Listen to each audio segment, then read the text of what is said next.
Hey everybody, it's that time again. Time for Darrell's Monday Market Report. Fresh back from the hill country to visit my daughter. So last week didn't do a market report. So this week in all of Collin County, we have 865 properties under various states of contract being new to the market or having sold. That's down 54 from 2 weeks ago. I'm glad to be back. I hope you guys are enjoying the weather. I'm not a fan of cold weather. Cool weather's okay, but I'm glad not to be having to mow the yard every week. So this week in Collin County, 234 new properties hit the market or had a price change, with 205 that went under contract, 111 that went pending, and 314 that sold. Just so you know, if you're thinking of selling that traditional time of fall and winter not being a good time to sell, you can kind of forget that. With 365 people a day moving here still, I have people calling me from California daily. It's crazy the number of people coming in. So if you're thinking selling right now, if you're on the fence of whether you should sell, just know rates are rising, and if you're on the fence of whether or not you should buy instead of rent, just want to tell you a story.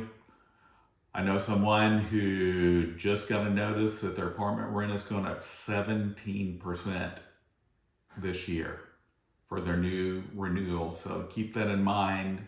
And CoreLogic has predicted that home values in DFW are going to go up by 21% in the next 12 months. So would you rather have a huge increase in rent or have a potential large increase in the value of your property? Just something to think about. And before I go on, while I was out of town, I noticed that a builder is going to be building a whole community of nothing but rentals in McKinney, Texas. I've only seen that to the south down in Ellis County. So if you're an investor, you just heard that number I mentioned about the person's apartment rent going up 17%. What if that could be you getting that cash flow? Just something to think about if you considered owning rental property anytime in the past. Right now, you've got a lot of potential prospects coming into the city. Anyway, now on to Allen. We had 20 new properties hit the market this week or had a price change, had 19 go under contract. Look at that. The under contract, you only have one new property on the market, essentially. 7 that went pending and 24 that sold.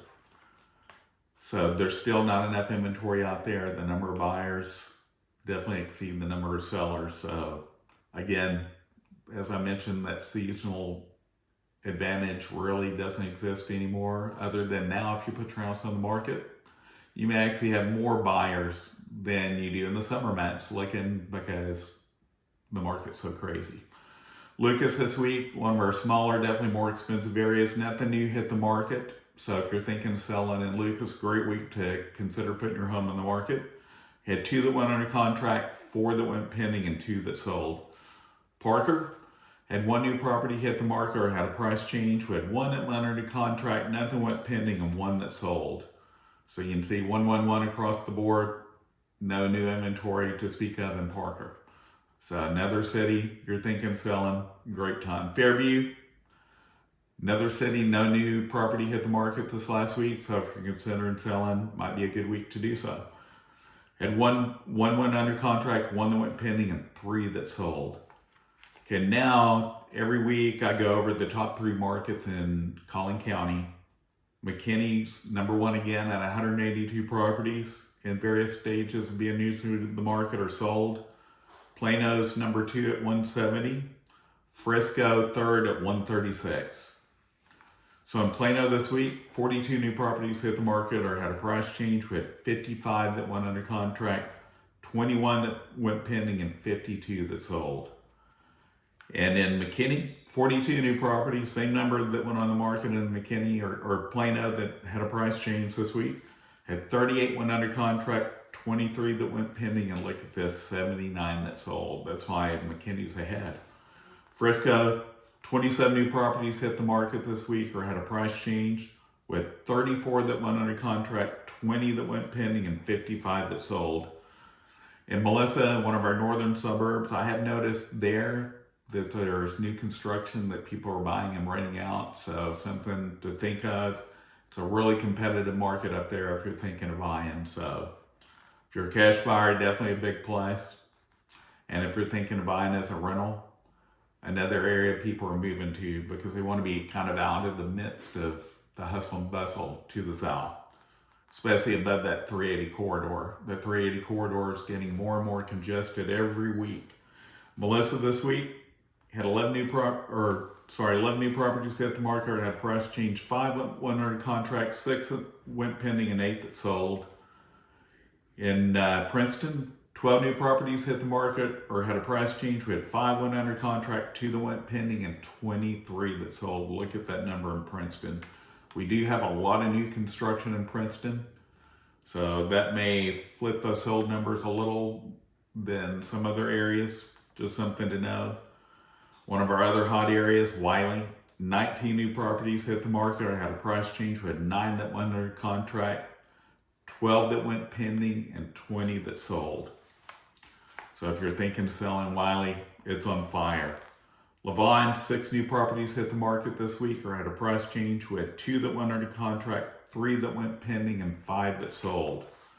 Anna this week, another one of our northern suburbs. Look at this number, 34 new properties hit the market or had a price change. Another area with a lot of new constructions, that affects those new to the market numbers.